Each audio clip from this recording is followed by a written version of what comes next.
Assalamualaikum warahmatullahi wabarakatuh.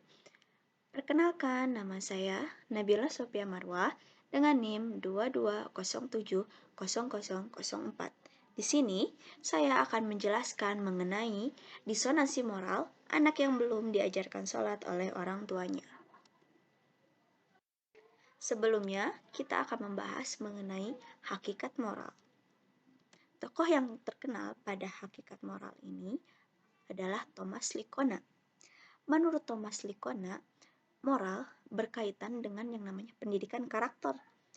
Menurut Thomas Likona, pada tahun 1991, pendidikan karakter adalah pendidikan untuk membentuk kepribadian seseorang melalui pendidikan budi pekerti, yang hasilnya dapat terlihat dalam tindakan nyata seseorang. Salah satunya tingkah laku yang baik, jujur, bertanggung jawab, maupun hal yang lainnya.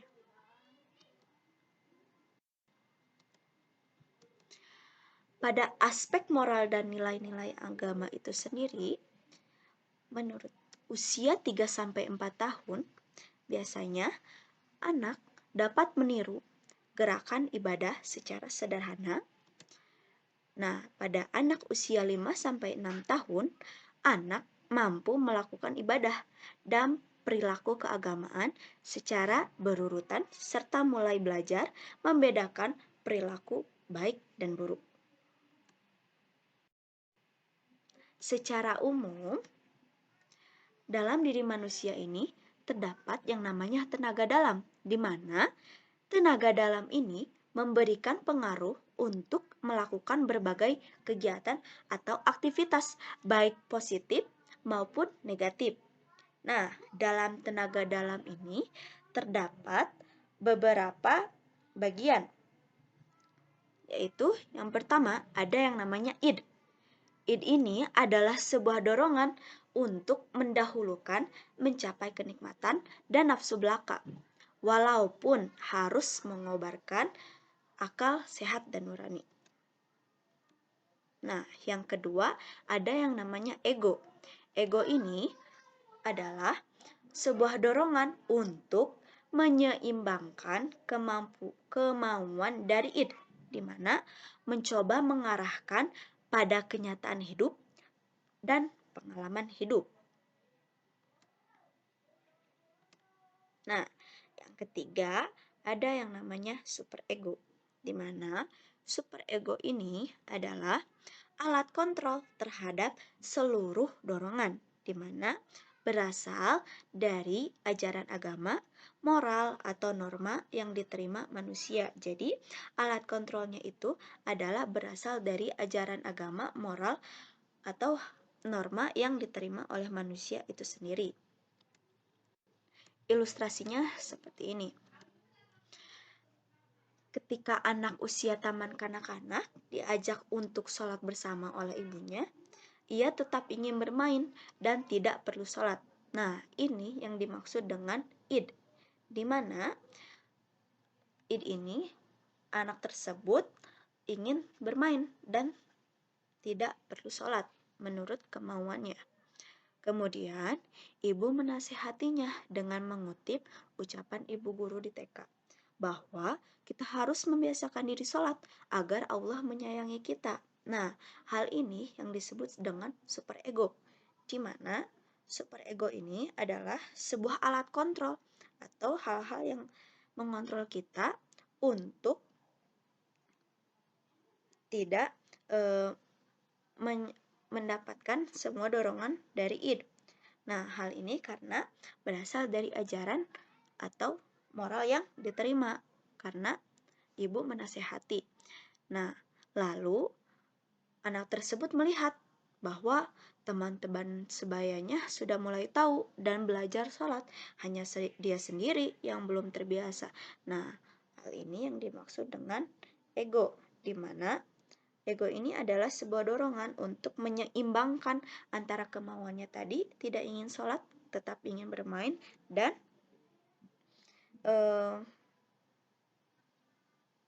dorongan yang bersumber dari id yang tadi. Nah, ini diarahkan untuk melihat pada kenyataannya bahwa pada kenyataannya anak seusianya dan teman-temannya sudah mulai tahu dan belajar sholat. Maka karena hal itu, peran guru, orang tua untuk senantiasa mengarahkan segala kemampuan yang timbul dari diri anak ke arah yang positif dengan pendekatan pendidikan. Assalamualaikum. Kita skip ya. Nih, di sini menunjukkan waktu subuh ceritanya. Assalamualaikum. Astagfirullah. Ra, bangun. Udah sholat subuh belum?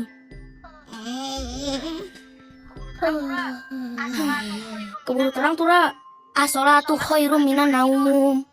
Sholat lebih baik daripada tidur. Maksudnya mau tidur dulu kok. Gak bisa dibiarin nih.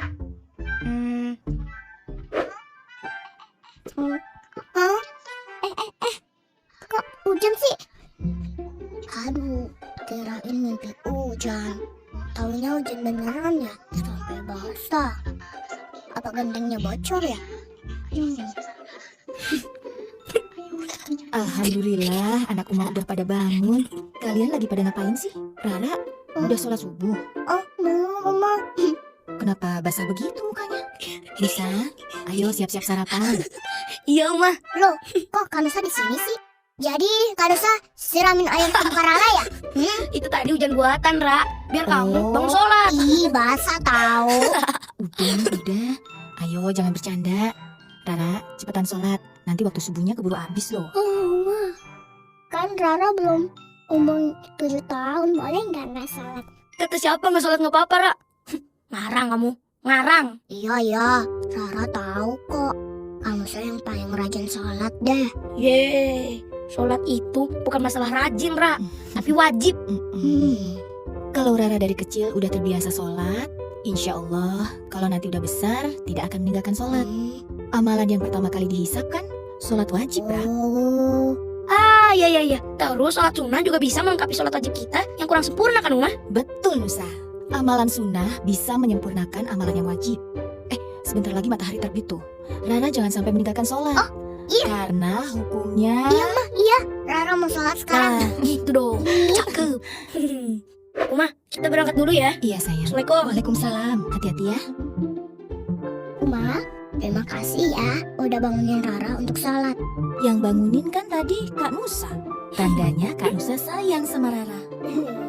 Pokoknya kalau Rara susah dibangunin buat sholat, siap-siap akan ada hujan buatan lagi ya, Ra. Nggak mau. Ya, Rara sholat.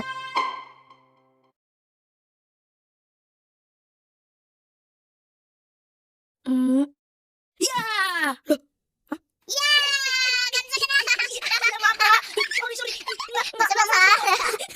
Sorry, Ra.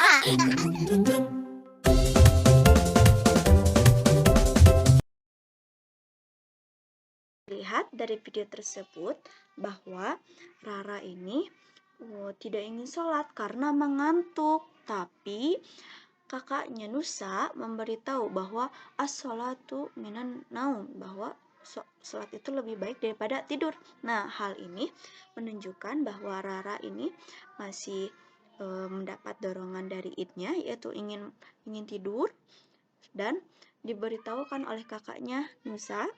Nah, ini sudah mulai dari dorongan super ego karena Rara ini mendapatkan ajaran atau nasihat dari kakaknya. Setelah itu, Rara juga mendapatkan ego, di mana ego ini adalah dorongan menyeimbangkan bahwa oh iya kakaknya sholat, sedangkan kenapa Rara tidak, seperti itu.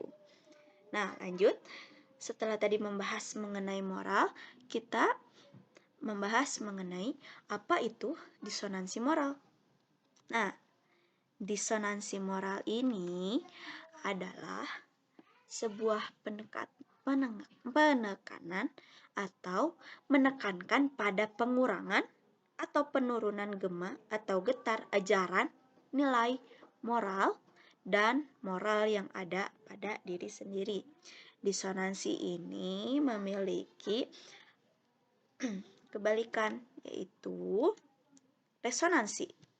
Resonansi adalah mengukuhkan atau menekankan adanya gema atau getar nilai, norma, dan moral yang telah diketahui seseorang dari proses pendidikan sebelumnya. Jadi, bisa dikatakan disonansi moral ini adalah sebuah penurunan atau pengurangan moral yang ada pada diri seseorang. Nah, secara psikologis anak, dengan belum ajaknya kepribadian dan kematangan berpikir mereka akan cenderung sifat yang muncul adalah terjadinya disonansi moral. Hal ini menurut Kosasih DJ pada tahun 1996. Nah, makanya kenapa dikaitkan dengan masalah pentingnya anak diajarkan sholat, karena hal ini memicu pada ditakutkannya adanya disonansi moral yang terjadi pada saat anak menjelang dewasa. Lalu apa sih penyebab disonansi moral? Nah, penyebabnya ada yang namanya disonansi personal. Apa itu disonansi personal? Disonansi personal adalah sebuah faktor disonansi yang muncul didorong karena kebutuhan dan kepentingan diri sendiri, ketergesaan dan keadaan darurat, kekerabatan dan juga keluarga. Hal ini termasuk pada penyebab disonansi personal. Yang kedua, ada yang namanya disonansi kognitif. Disonansi kognitif adalah dorongan yang muncul yang berasal dari pemahaman ilmu atau pengetahuan yang sangat mantap, mapan, kuat, serta komprehensif yang dimiliki seseorang. Yang ketiga, ada yang namanya disonansi sosiopolitis, di mana disonansi ini muncul dengan kaitannya meliputi ideologi, ras, kesukuan, nasionalisme, dan sebagainya. Misalnya, pada disonansi sosiopolitis ini, betapapun dunia pendidikan telah berupaya dan berusaha menanamkan nilai moral dan norma kebaikan kepada anak didiknya, bila pihak yang lain membiarkannya, semakin leluasanya hal-hal yang tidak baik seperti film-film yang bernuansa amoral dan lain sebagainya ditayangkan secara bebas dan tanpa batas, yang hal ini akan menimbulkan kondisi yang kontradiktif itu yang memungkinkan dapat berpengaruh negatif pada anak didik. Jadi disonansi ini berasal dari dorongan orang luar juga yang tidak bisa kita hadapi. Yang kedua adalah disonansi berdasarkan bawaan kemajuan ilmu pengetahuan dan teknologi serta pola modernisasi. Nah, dengan semakin meningkatnya, semakin pesatnya zaman, disonansi juga muncul karena hal ini, karena kemajuan ilmu pengetahuan dan teknologi memiliki implikasi ganda, yaitu bersifat positif dan negatif, di mana anak usia dini ini sangat mudah mengakses apapun yang dia inginkan. Apabila anak usia dini ini mengakses hal-hal yang tidak baik, maka bakal timbul yang namanya disonansi atau penurunan moral dari hal-hal tersebut. Sebaliknya, apabila anak tersebut mendapatkan akses yang baik, maka bahkan akan terjadinya resonansi atau peningkatan moral. Sama halnya apabila seorang anak tidak dibekali atau tidak dinasihati atau tidak diberikan ilmu yang baik, tidak diarahkan baik oleh orang tuanya, maka anak tersebut akan terjadinya disonansi. Bahkan dalam sholat pun seperti itu. Apabila anak tidak diarahkan, tidak diajarkan sejak dini, maka akan terjadinya disonansi karena hal-hal tersebut baik dari diri pribadinya dari luar maupun dari pengetahuan yang dia dapat ataupun dari apa yang mereka lihat melalui tontonan dan lain sebagainya. Hal ini dikutip dari Satibi pada tahun 2008. Di sini ada yang namanya bentuk-bentuk disonansi moral yang mungkin terjadi di kalangan anak usia dini. Salah satunya adalah terjadinya perubahan keinginan yang tidak sesuai dengan keinginan awal. Yang kedua, fluktuasinya naik turun semangat dalam mengikuti kegiatan rutin. Nah, apabila kita membiasakan anak kita pada saat usia dini, kita akan melihat bagaimana kadang anak itu akan semangat mengikuti kegiatan, salah satunya kegiatan pembiasaan sholat.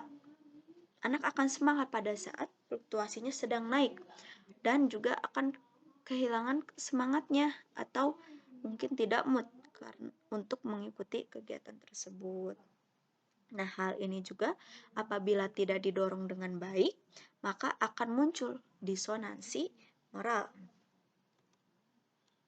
Nah, yang ketiga, gampang terpengaruh dengan sikap dan perilaku atau hasutan teman sebayanya. Nah, pada usia anak usia dini ini, mereka akan melihat karena masa emas atau golden age, mereka akan melihat bagaimana sikap temannya, perilaku temannya, bahkan akan gampang terhasut. Apabila kita di rumah sudah menguatkan tentang bagaimana hal yang baik, bagaimana apa yang harus diikuti, salah satunya adalah sholat. Ketika anak bermain, lalu ada pengingat adzan untuk sholat, tapi ternyata kata temannya, ih jangan deh, kita main aja. Nah, apabila anak sudah memiliki pondasi dan sudah dibekali oleh kita di rumah, kemungkinan tidak akan terhasut. Tetapi kemungkinan juga bisa terjadi anak akan mengikuti perilaku temannya. Nah, yang ketiga, mudah meniru perkataan, perbuatan, atau kemauan yang dimunculkan oleh teman sebayanya. Yang tadi, apabila anak tidak dibekali dengan ilmu dan juga tidak dibatasi dengan siapa bermain atau tidak kita pantau, maka akan terjadinya disonansi ini. Salah satunya apabila anak-anak ini tidak bermain dengan teman yang baik, maka akan muncul kegiatan disonansi. Kalau misalkan beliau berteman dengan orang yang tidak sholat, maka anak tersebut akan meniru bahwa teman saya pun tidak sholat, kenapa saya harus sholat. Nah, ini adalah sebuah bentuk disonansi moral.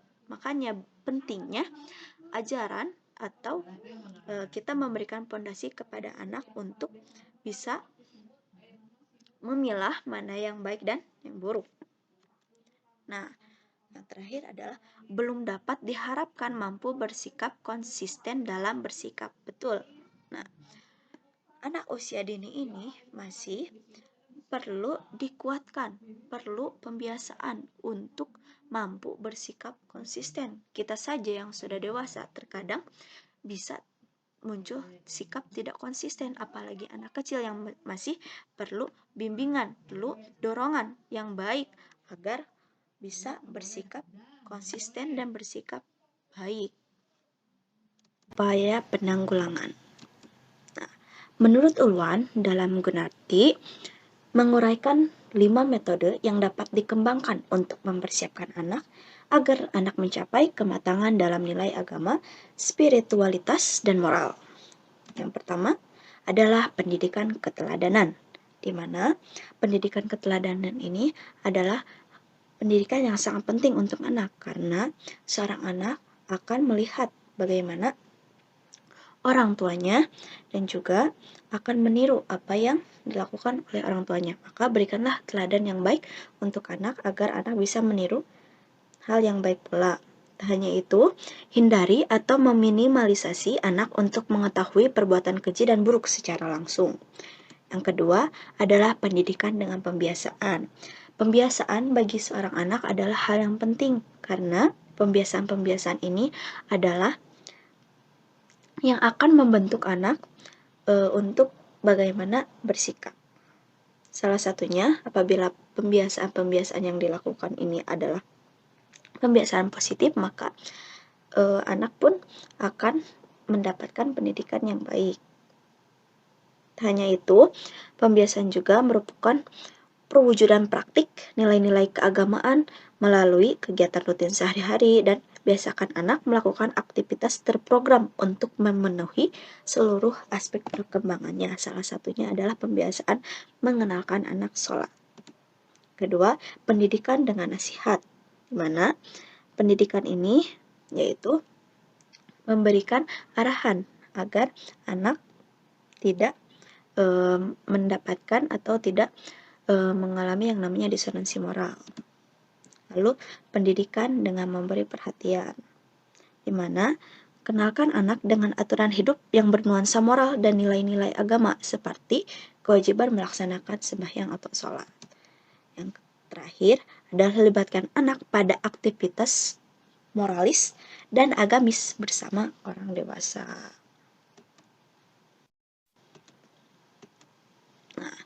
Ibnu Qayyim dalam Hasan Syamsi Pasya mengingatkan pentingnya peranan keluarga dalam pendidikan karena kerusakan anak-anak muda disebabkan kelalaian orang tuanya. Mereka tidak mengajarkan pokok-pokok ajaran agama dan sunnah-sunnahnya. Mereka menyanyiakan anaknya ketika masih kecil. Nah, karena inilah maka pentingnya mengenalkan anak sholat sedari kecil karena ini adalah sebuah pondasi bagi anak ketika dewasa nanti untuk mengurangi yang namanya disonansi moral. Sebagaimana Allah Subhanahu wa taala berfirman dalam Al-Qur'an surat At-Tahrim ayat 6 yang artinya, "Hai orang-orang yang beriman, peliharalah dirimu dan keluargamu dari api neraka yang bahan bakarnya adalah manusia dan batu. Penjaganya malaikat-malaikat yang kasar, keras dan tidak mendurhakai Allah terhadap apa yang diperintahkannya kepada mereka dan selalu mengerjakan apa yang diperintahkan." Assalamualaikum Buya. Mau bertanya, sejak umur berapa anak kita ajarkan dan terapkan tentang sholat, puasa, mengaji dan lain-lain? Baik. Ya. Sholat ada usia tamyiz. Usia tamyiz itu adalah usia 7 tahun hijriah dan dia sudah mulai bisa makan sendiri, minum sendiri, mulai mandiri. Maka sabda Nabi muru auladakum bisolati wa hum abna'us sab'in. Ajari anakmu untuk melakukan sholat di saat mereka umur 7 tahun. Jadi 7 tahun itu sudah mulai diajari sholat, biarpun sholatnya masih miring sana miring sini, tapi sudah harus mulai diajar. Jangan sampai anda biarkan lalu kasihan baru bobo sholat subuh. Enggak, bangunkan, sehat ya. Ini biasanya ibu yang sayang, kasihan biar sebentar lagi matahari terbit, sudah umur 7 tahun. Jadi memang anak umur 7 tahun, 8 tahun, 9 tahun selagi belum balik, anak kecil tidak wajib sholat, tapi wajib bagi orang tua ngajari sholat. Kalau ada ibunya tidak pernah membangunkan pagi untuk sholat, dosa bagi ibu. Memang bagi dia belum wajib. Biarpun sholatnya masih ngantuk-ngantuk, wudunya separuh-separuh nih, memang belum wajib bagi dia. Sama, bukan saja kewajiban sholat, tapi kewajiban-kewajiban yang lainnya seperti puasa. Cuman puasanya jangan dipaksa sehari penuh, semampunya. Maka ada puasa beduk bagi anak kecil, bukan bagi bapaknya, itu kan. Anak kecil puasa beduk, seolah-olah diajak sahur beneran, karena memang dia belum wajib puasa, cuman dia harus belajar puasa. Termasuk menutup aurat bagi anak gadis kita umur 7 tahun. Biarpun kadang-kadang dibuka, kadang-kadang ditutup, tapi sudah harus dimulai. Tapi ingat, itu anak-anak kita harus kita didik. Dan kita ajarkan sholat, menghafal Quran dan sebagainya. Cerita Ubay. Kenapa kita harus sholat? Assalamualaikum teman-teman. Namaku Ubay. Kali ini Ubay mau cerita kalau dulu Ubay pernah bingung. Kenapa Ubay harus sholat? Assalamualaikum warahmatullahi.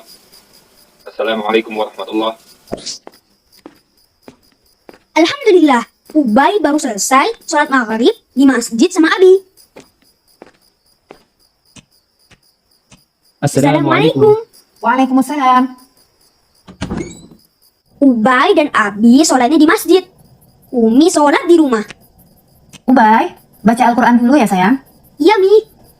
Ubay biasanya diminta Abi dan Umi untuk membaca Al-Quran setelah sholat. A'udzubillahi minasyaitonirrajim. Bismillahirrahmanirrahim. Idza syamsu kuwirat wa idzan nujumu kadarat wa idzal jibalu suyirat wa idzal 'isharu 'uttilat wa idzal wuhushu husyirat wa idzal biharu sujjirat wa idzan nufusu zuwijat wa idzal mau'udatu su'ilat. Ubay kayaknya haus nih. Makan yang segar-segar kayaknya enak deh.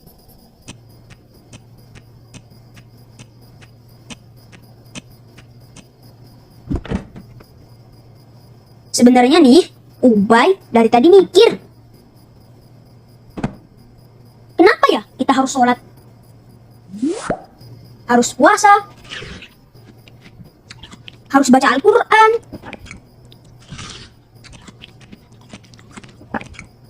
Ubay, udah baca Al-Quran? Baru sebentar, Umi. Ubay soalnya haus. Karena Ubay kepikiran terus, akhirnya Ubay tanya deh sama Umi. Umi, kenapa sih kita harus sholat, puasa, baca Al-Quran? Karena kita hamba Allah. Kita ini kan diciptakan Allah memang untuk beribadah. Di Al-Quran ada ayatnya. Allah Ta'ala berfirman, "Wa ma khalaqatul jinna wal insa illa liya'budun." Artinya, tidaklah aku ciptakan jin dan manusia kecuali untuk beribadah kepadaku. Ibadah itu contohnya yang tadi Ubay tanyain. Sholat, puasa, baca Al-Quran. Semuanya diperintahin sama Allah. Harus patuh. Kita patuhi semua perintah dari Allah dan menjauhi semua larangan Allah. Allah perintah kita sholat, kita harus sholat. Allah perintah kita makan dengan tangan kanan, kita makan harus pakai tangan kanan. Kita harus menjauhi makanan yang haram. Alhamdulillah, Ubay mulai paham nih sedikit-sedikit. Oh iya, kata Abi, yang namanya ibadah pasti ada capeknya. Mesti ada usaha, gak bisa santai-santai. Nih, kayak Ubay lagi jalan ke masjid untuk sholat Isya. Tapi orang Islam nanti dapat balasan dari Allah. Gak capek-capek lagi seperti di dunia. Kembalinya ke surga. Ya Allah, semoga Ubay, Umi, dan Abi masuk surga ya Allah.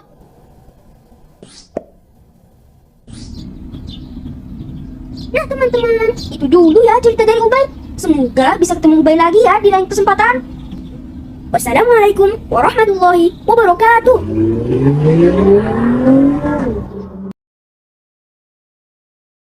Nah, dari video yang sudah dijelaskan tadi, terdapat beberapa kesimpulan yang dapat diambil.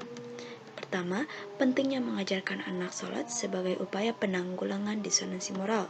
Kedua, kondisikan lingkungan anak untuk anak mengenal sholat.